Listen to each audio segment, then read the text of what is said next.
बिस्मिल्लाहिर्रहमानिर्रहीम। अस्सलाम वालेकुम। सऊदी इन्फो यूट्यूब चैनल में आपको खुश आमदीद कहते हैं। ये जो हेलीकॉप्टर आप देख रहे हैं ये किसी मिनिस्टर का नहीं है, किसी वज़ीर आला, वज़ीर आज़म या किसी सदर का नहीं है, बल्कि ये वो हेलीकॉप्टर है जो एक आम गैर मुल्की को सऊदी अरेबिया के अंदर उठाने के लिए आया है। ये कोई नई बात नहीं है, इस तरह के पहले बहुत सारे वाक़यात हो चुके हैं कि ऐसे अफराद जो फंस जाते हैं उनको हेलीकॉप्टर उठाने के लिए आते हैं। इवन कि सऊदी अरेबिया अपने शहरियों को दूसरे ममालिक से स्पेशल जहाज़ भेज के अपने मुल्क में लाता है। किसी का कोई एक्सीडेंट हो गया, कोई बीमार हो गया, किसी मुश्किल में फंस गया, जिस तरह ममालिक के कुछ हालात ख़राब होते हैं तो जहाज़ भेज के अपने ममालिक के लोगों को एक एक बंदे के लिए एक एक जहाज़ भेज दिया जाता है।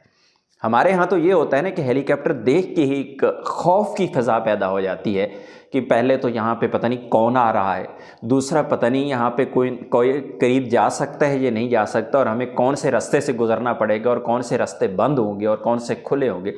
लेकिन ये सऊदी अरेबिया की खूबसूरती है कि ये जो हेलीकॉप्टर है एक रोड एक्सीडेंट में गैर मुल्की जो है वो ज़ख्मी हो जाता है, और शहरों से दूर जब इस तरह के एक्सीडेंट होते हैं तो वहाँ पे बाकायदा तौर पे हेलीकॉप्टर भेजे जाते हैं।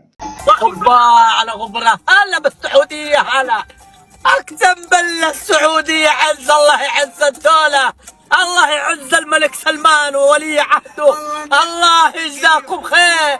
اطلقوا افخم اثنين في الدنيا، الله يوفقكم ويقويكم ويسعدكم ويبارك فيكم يا الله يا كريم. افخم حياة في السعودية فضل الله ثم فضل الملك وولي عهده، والله يسعدكم ويوفقكم. वहाँ पे ये नहीं पूछा जाता कि ज़ख्मी होने वाला बंदा जो है वो उसका मज़हब कौन सा है, ये नहीं पूछा जाता कि उसकी नेशनलिटी क्या है, ये नहीं पूछा जाता कि उसके पास वीज़ा भी है या नहीं है, उसके पास इकामा भी है या नहीं है, वो सऊदी अरेबिया के अंदर लीगल भी है या नहीं है। लेकिन सिर्फ़ और सिर्फ ये देखा जाता है कि वो इंसान है और एक इंसानी जान बचानी है। एक और मज़े की चीज़ मैं आपको बता दूं कि सऊदी गवर्नमेंट ने पिछले दिनों एक अनाउंसमेंट की थी और उसमें ये कहा गया था कि जितने भी सऊदी अरेबिया के हॉस्पिटल्स हैं, अगर कोई भी बंदा एमरजेंसी में आता है तो उसके डॉक्यूमेंट आपने नहीं देखने, वो सऊदी अरेबिया में लीगल है नहीं है, उसके डॉक्यूमेंट वैलिड है नहीं है, वीज़ा है नहीं है, आपने उसका इलाज करना है। बाद वाले मामलात बाद में देखे जाएंगे। यानी एक दौर था जब मुशर्रफ के दौर में कुछ ऐसा हुआ था मामला कि ये कहा गया था कि आपने जो एमरजेंसी केस लेना है वो एमरजेंसी ही लेना है, उसकी इंक्वायरियाँ पहले नहीं करनी है।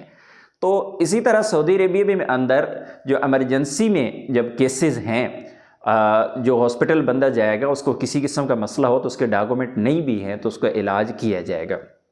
थोड़ा सा एक मसला है वो भी तकरीबन हल कर दिया गया है अब तक कि अगर रोड एक्सीडेंट होता है, अल्लाह ना करे कोई ज़ख्मी होता है, तो उसको आपने ख़ुद मूव नहीं करना, बंदे को इजाज़त नहीं है, आपने कोई ऐसा काम नहीं करना जो आपके गले पड़ जाए बाद में, क्योंकि उसकी इंक्वायरी होती है। लेकिन ये भी इजाज़त है कि अगर कोई ऐसा सीरियस केस है तो पहले उसकी वीडियो बनाई जाए, वीडियो बना के फिर मामला, फॉर एग्ज़ाम्पल एक बंदा रोड के ऊपर गिर गया है, वो ज़ख्मी हालत में है और हाईवे है और ट्रैफिक आ रही है, स्पीड से जा रही है और बंदा है रोड में पड़ा है, तो अब ज़ाहिर है कोई ना कोई गाड़ियों से हिट कर जाएगी। तो सबसे पहले उसकी वीडियो बनाएं, वीडियो बना के एक प्रूफ अपने पास रखें और फिर उस बंदे की आप हेल्प कर सकते हैं कि उसे रोड से हटा सकते हैं, अल्लाह ना करे कि उसका ज़्यादा नुकसान हो जाए। तो बहरहाल आज की जो वीडियो बनाने का मकसद ये है कि ये इंसानियत है, और ये इंसानियत सऊदी अरेबिया के अलावा शायद आपको कहीं और नज़र ना आए, क्योंकि हमारा वास्ता तो इन्हीं ममालिक से है। यूरोप में हो सकता है इससे ज़्यादा फैसिलिटेट किया जाता हो, लेकिन सऊदी अरेबिया के अंदर जो फैसिलिटेट किया जाता है वो सिर्फ़ और सिर्फ इंसानियत की बुनियाद पर ट्रीट किया जाता है, और सिर्फ ये देखा जाता है कि ये जान बचानी है हमने, और ये सऊदी अरेबिया की खूबसूरती भी है और ये इस्लाम की हकीकी तालीम भी है। अल्लाह से दुआ है कि अल्लाह ताला हमारे ईमान की हिफाजत फरमाए। अपनी दुआ में याद रखिएगा। अस्सलामु अलैकुम।